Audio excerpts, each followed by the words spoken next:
I'm Anil Kumar. This is a review on derivatives of functions 2.3, where we will discuss product rule.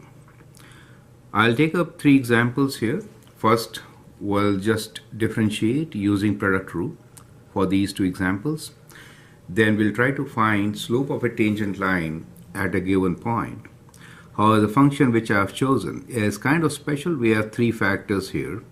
So product rule can be extended to any number of factors. And then we have an application question where we'll find velocity of an object at a given time from the displacement expression.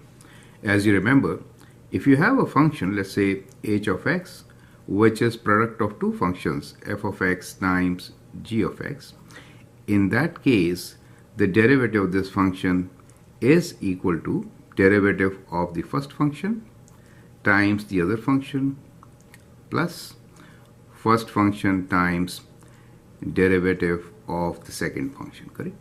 Now this could be written in different form also. We also write, let's say if we have y equals to u times v, these are the two functions, then the product rule says dy dx, that is derivative with respect to x for y, is du dx times v plus u times dv dx, correct? Both are same thing in different formats. You can actually pause the video, copy these questions, solve them, check your answer, right? So let's begin with the very first one, which is we will differentiate using product rule. The two functions given to us taken one by one. The first one here is y equals to 1 over 3 x cube 3x plus 7 whole square. So let's rewrite this. We have y equals to 1 over 3 x cube times 3x plus 7 whole square. So we'll differentiate both with respect to x, that is we find d dx, both sides. So that is what derivative is of the whole function. Is it okay? So that is how you begin. So you get here dy dx. Now 1 by 3 is a constant, right? So you treat 1 by 3 separately. Constant is a multiplier. It doesn't change when you take the derivative, like k times the power rule as you learn. So just keep it separate. So it is 1 over 3 outside, correct? Now inside we have product of two factors. One is x cube, the other one is 3x plus 7 whole square. So we'll first find derivative of the first functions. We'll write this as d dx of x cube times the other function, which is 3x plus 7 whole square, right? Plus, now we'll keep the first function as such, x cube multiplied by the derivative of the second part, which is 3x plus 7 whole square. Perfect. So that is how it is to be applied. So we have 1 over 3 here. Now derivative of x cube applying the power rule is 3x square. So it is 3x square times 3x plus 7 whole square plus x cube times derivative of this function will apply power rule 2 times 3x plus 7, and then you see inside function still can be differentiated, right? So we'll say this times derivative of inside function, which is 3x plus 7. So it's kind of a chain rule applied here. Well, some of you will learn chain rule later, but you can see inside function could still be differentiated. So we'll just continue with this process. We have to do this derivative once again. At times soon you will be writing 3 straight away. But anyway, let's continue. So we get 3x square times 3x plus 7 whole square plus, it is good practice to write the constant first. So we'll write 2x cube. We have 3x plus 7 times the derivative of 3x plus 7 is 3, right? Now we can open the bracket multiplying each by 1 over 3. So these 3 cancel away. So we are left with x square 3x plus 7 whole square. Now here we again multiply, so 3 and 3 cancel, 3 1 over 3. We are left with plus 2x cube times 3x plus 7. So that is the answer in factored form. You could always open and rewrite or simplify, but in most of the cases we are not expecting that to be done, right? So this is good enough. So at this stage you could actually you could stop, but you could, if you have to really simplify it, you can take x squared and 3x plus 7 as common, right? 3x plus 7 is common, and then what you get is 3x plus 7 from the first term, and from the other term you get 2 times x, right? And this could be simplified and written as x squared 3x plus 7, and this factor is 2 plus 3 is 5, we get 5x plus 7, right? So that could be a stage where you can leave it, right? So that's okay. So I hope the steps are very clear. I've explained you how to apply the product rule in this particular example. Now as we move forward, I may not get into these details and I'll do some shortcuts, right? Okay, let's see the next example where we have f of x equals to 2x minus 3 divided by x plus 3. Now in this case, to apply the product rule, we need product of two factors, right? So let's rewrite this. It could be written as 2x minus 3 times x plus 3 to the power of minus 1, correct? Now you can apply the product rule. I hope you get the point, right? So I'm using different convention here. So we have derivative of this function is derivative of the first function.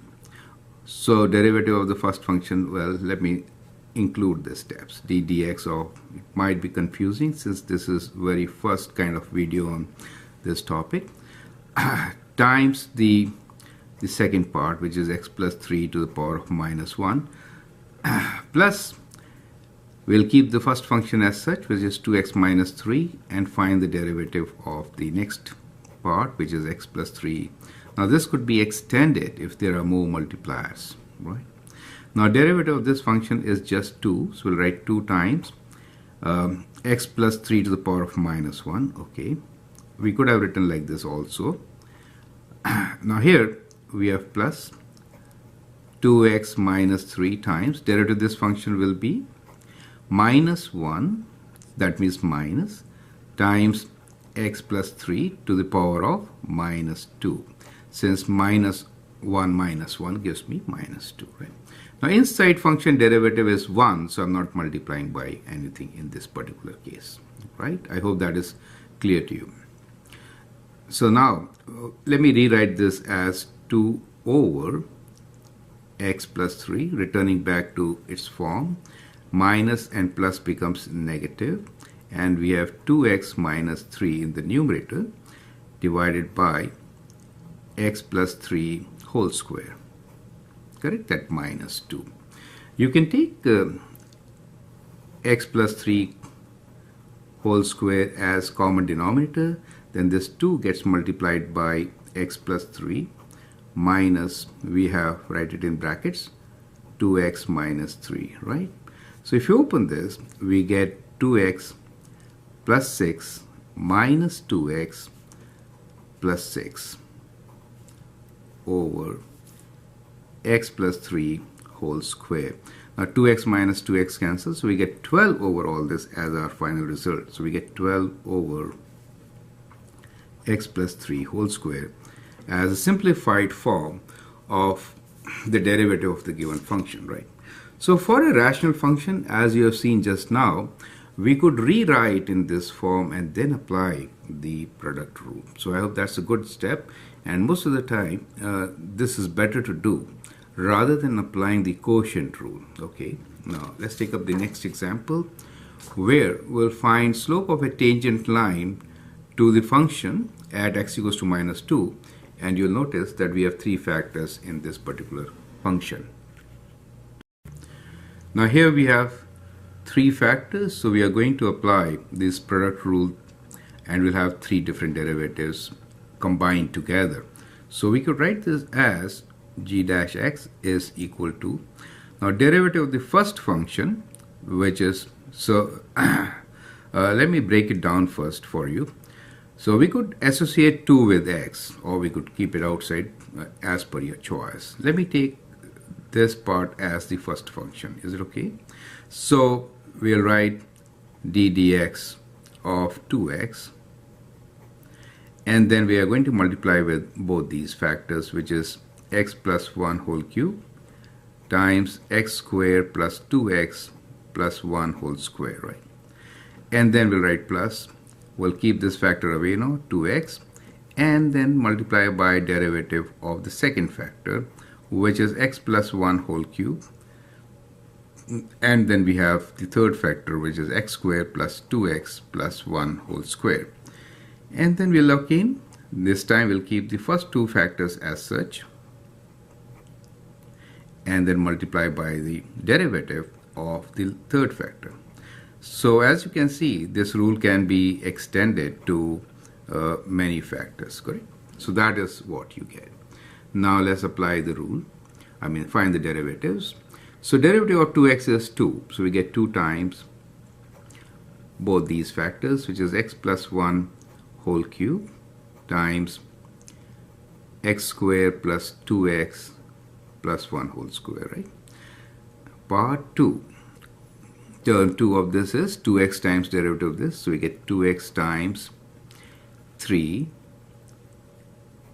x plus 1 whole square. Inside function derivative is 1. So we are not multiplying by anything else. 1 times anything is the same thing, correct?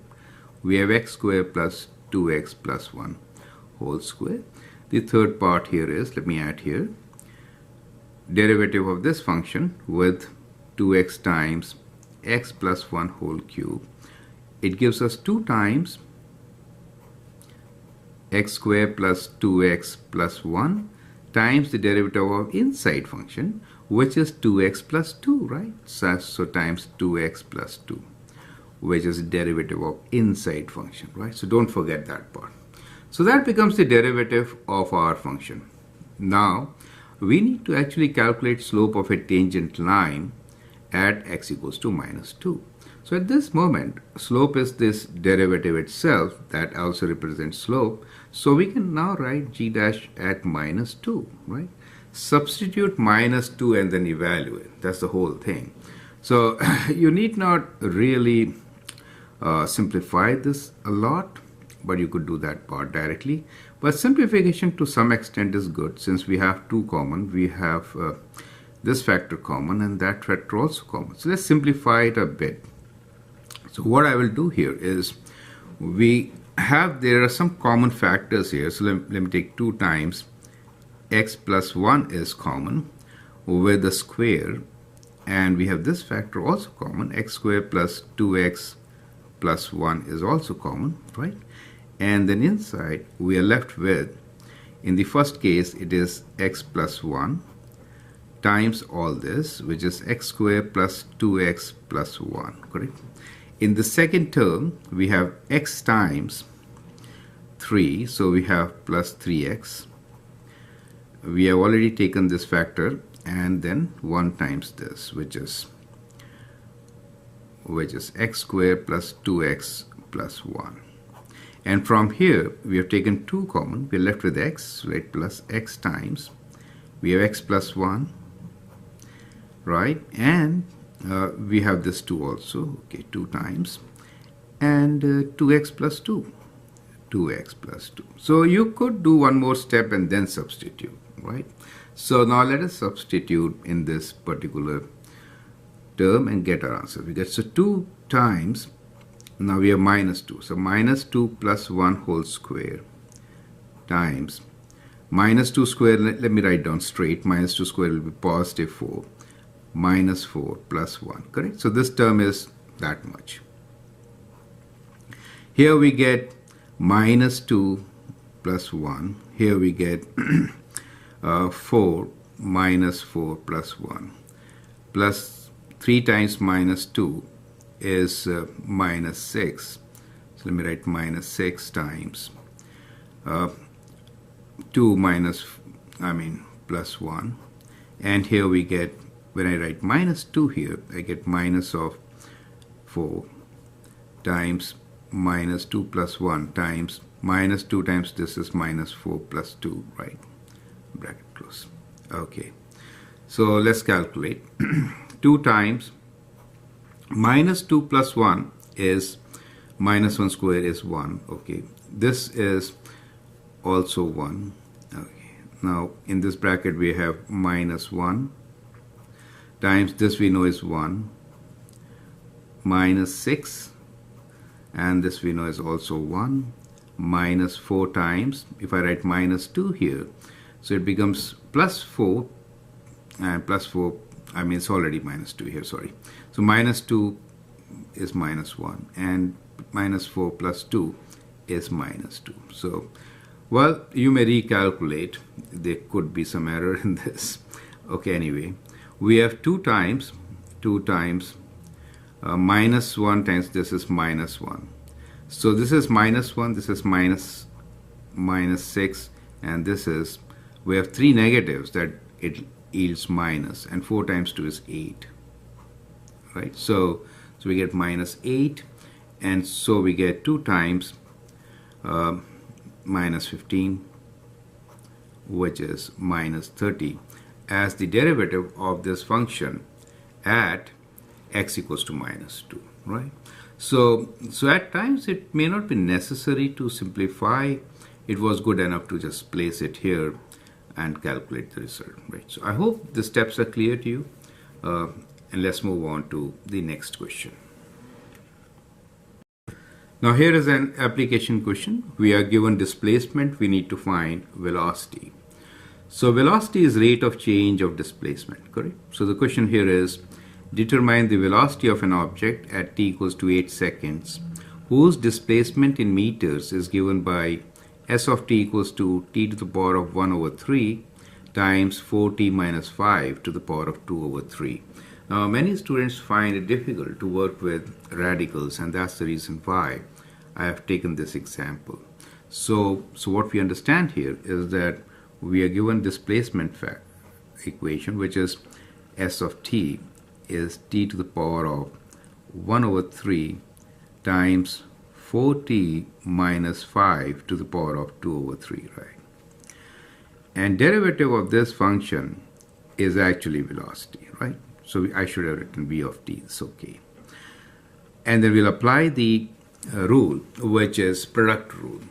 So derivative of the first function here will be, we are applying power rule, so 1 over 3 times t to the power of 1 over 3 minus 1, right? So I'll do this separately, times 4t minus 5 to the power of 2 over 3 plus first function, which is t to the power of 1 over 3 times the derivative of the second function, which is 2 over 3 times 4t minus 5 to the power of 2 over 3 minus 1 times derivative of inside function, which is 4, right? So that is very important. So don't forget to write derivative of the inside function, correct? Now let's do this. 1 over 3 minus 1 is what? So we have velocity as a function of time now. So it is 1 over 3 t to the power of, so when you take common denominator, let's do it separately. So 1 over 3 minus 1. So when you take common denominator, you get 1 minus 3, which is minus 2 over 3. Do you see that? So that is minus 2 over 3. So t to the power of minus 2 over 3. And we have this function, which is 4t minus 5 to the power of 2 over 3. Now here we have plus t to the power of 1 over 3. Multiplying 4 by 2 gives us 8, so we could write 8 over 3 here. Okay, so it's good to write constants in the beginning. And then we have 4t minus 5. And let's also do, what is this? 2 over 3 minus 1. Take common denominator as 3, so we get 2 minus 3, which is minus 1 over 3, correct? So if you're not very good at fractions, do it separately. Minus 1 over 3. I hope you get it, correct? But you should not do a mistake in this. Now, wherever you have these negative powers, they should be written in the denominator, right? So we'll write this as, Now here we have a negative power of minus 2 over 3. Here we have negative power of minus 1 over 3. Now, some of you can also factor at this stage. So I'm just debating whether to go for factoring or not. Okay, so I'll show you how to factor and rewrite. However, in this question, we have to evaluate at t equals to 8 seconds. So you need not factor and go ahead, right? Because you might do a mistake at that stage. I'll take a factoring separately. So let me just rewrite this. So what we have here is, we have in the numerator, we have 4t minus 5 to the power of 2 over 3, right? Which is this term, divided by, we have 3 in the denominator here, and t to the power of 2 over 3, correct? Now 8 is a good value because cube root of 8 is 2, so it's very easy to calculate. And here we have plus, this thing comes in the denominator, so we have 8t to the power of 1 over 3 in the numerator, and in the denominator we have 3 times 4t minus 5 to the power of 1 over 3. Does it make sense to you? So I think for you to work, this is a good equation, rather than, since we just need to find the velocity at 8 seconds, right? If you have to write an expression, then we'll like to factor this stage, okay? So we'll now find velocity at 8 seconds, correct? So substitute 8 here. So 4 times 8, so I'm writing 32 here. So what we have, 4 times 8, so we have 32 minus 5 to the power of 2 over 3, over 3 times 8 to the power of 2 over 3, plus 8 times 8 to the power of 1 over 3, over 3 times 32 minus 5. 4 times 8 is 32, right? That's why I'm writing 32. Correct. Now, on the side, let me show you. Cube root of 8, that is to say, take a different thing. So we have one cube root of 8, this is 8 to the power of 1 over 3, is equals to 2, correct? Then we also have a term which is square of this, correct? So if I have cube root of 8, and if I square it, I get 4. So I get 4 here, correct? So that will be replaced by 4. Now 32 minus 5 is 27. So let me calculate this, 27, and then we have 2 terms with it. One is the cube root. So cube root of 27 is 3, right? 3 times 3 times 3 is 27. And if I have to square it, since we are doing that here, if I have to square it, it will be 3 square, which will be written as 9. So I hope you know all these values now. So we'll replace these values. So the first term is 27 to the power of 2 over 3. 27 to the power of 2 over 3 is 9. So I'm replacing this by 9. I have 3 here. 8 to the power of 2 over 3 is 4. So I'm writing this times 4, correct? Plus 8 times 8 cube root is 2. So this is times, okay? 3 times. And here we have cube root of 27, which is 3. Does it make sense to you? Correct? So that's what you get here in kind of a simplified form. Now what you can do is you can actually cancel a few terms. So 3 times 3 is 9. Okay. Well, so we'll have to take common factor. You could cancel this. 3 times 3 is, you could cancel this. So you could write this as 3 over 4 here, right? So that is what you could cancel. Not a bad idea. These cannot be cancelled. So now we have 3 over 4 and 16 over, let me rewrite, 3 over 4 plus 16 over 9, correct?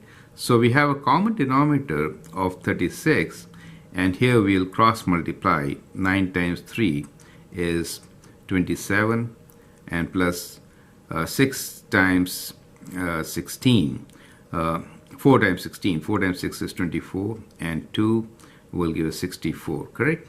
Now when you add them up, you get 91 over 36. So that is what you get. So you can write on your answer. So velocity has units, remember that. So our answer will be that velocity at 8 seconds is equal to 91 over 36 meters per second. Now that is very important to write. So whenever you write your answer for application questions, you have to include units. Perfect. So don't forget to write meters per second. So 91 over 36 meters per second. So I hope these calculations are clear to you. It really helps to simplify an expression and then substitute the values as we have seen.